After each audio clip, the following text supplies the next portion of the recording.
எல்லாருக்கும் வணக்கங்க. எல்லோரும் நல்லா இருக்கீங்களே. இன்றைக்கி நம்ம கண்ணமாக சொல்ல என்னுடைய பார்க்க போகிறோம்னா, நம்ம இன்றைக்கி எங்கே வந்திருக்கோம்னா குச்சனூர் ஸ்ரீ சனீஸ்வர பகவான் கோவிலுக்கு சேவை பணிக்காக வந்திருக்கோம். இப்போ சாமியெல்லாம் கும்பிட்டு வெளியில் வரும்போது கூட வந்த அம்மாவங்க சொன்னாங்க, பகவானை கும்பிட்டு பக்கத்தில் அன்னபூர்ணி கோயில் இருக்குது, அதுக்கு போய் அம்மனை கும்பிட்டு வரலாம்ப்பா அப்படின்னு சொன்னாங்க. எனக்கு அன்னபூர்ணி கோயில் இங்கே இருக்குதே எனக்கு தெரியாதுங்க. இப்போ தான் ஃபஸ்ட் டைமாக நம்ம போக போகிறோம். முதல் வாரம், 2வது வாரம், 3வது வாரம் வரைக்கும் பார்த்திங்கன்னா ஆற்றுல தண்ணி வரலைங்க. வேலை நடக்கணும்னு நிப்பாட்டி வச்சுருந்தாங்க. பைப்பு வழியாக பார்த்திங்கன்னா சவர் மாதிரி தான் வர பக்தர்களுக்கு குளிக்கிறதுக்கு செஞ்சு வச்சுருந்தாங்க. இப்போ 4ஆம் கிழமைக்கு தண்ணி திறந்து விட்டாங்க பாருங்கள். நல்லா ஆற்றுல நிறைய தண்ணி போகுது. பக்தர்கள் வந்து நல்லா குளிச்சுட்டு அவங்களோட நேர்த்திக்கடனை அந்த துணியெல்லாம் அந்த ஆற்றுல விடுவாங்க. அந்த மாதிரி நேர்த்திக்கடனை செஞ்சுருக்காங்க. நேமா கோயிலுங்க பார்த்து பெரிய கோயிலாக இருக்குது. நம்மளும் நிறையா வரோம், நல்லா இருந்துச்சு. நெத்துக்க கடை இருக்குது. நம்ம விளக்கு எல்லாமே வாங்கிக்கலாம்.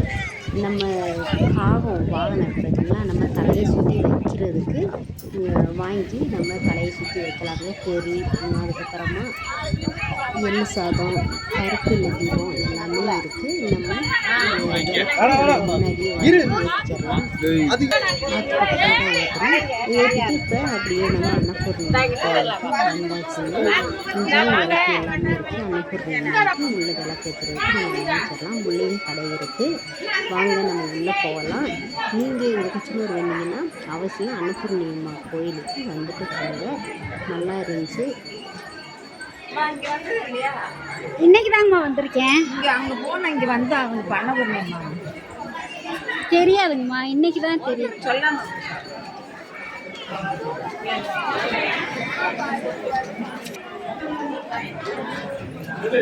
ஹலோ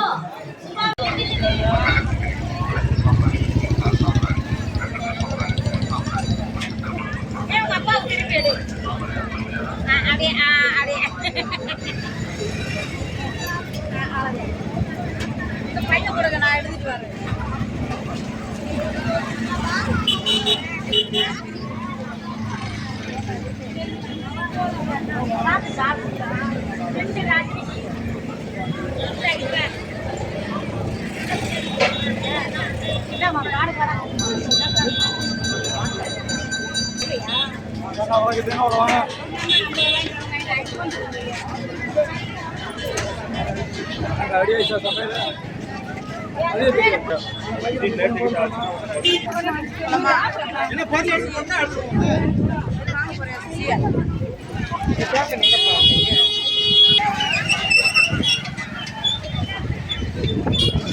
அன்னபூர்ணி கோயிலில் சாமி கும்பிட்டு இப்போ நம்ம மண்டபத்துக்கு வந்தாச்சுங்க. வீடியோ பிடிச்சா லைக், ஷேர், கமெண்ட் பண்ணுங்கள். பாய், நன்றி, வணக்கம்.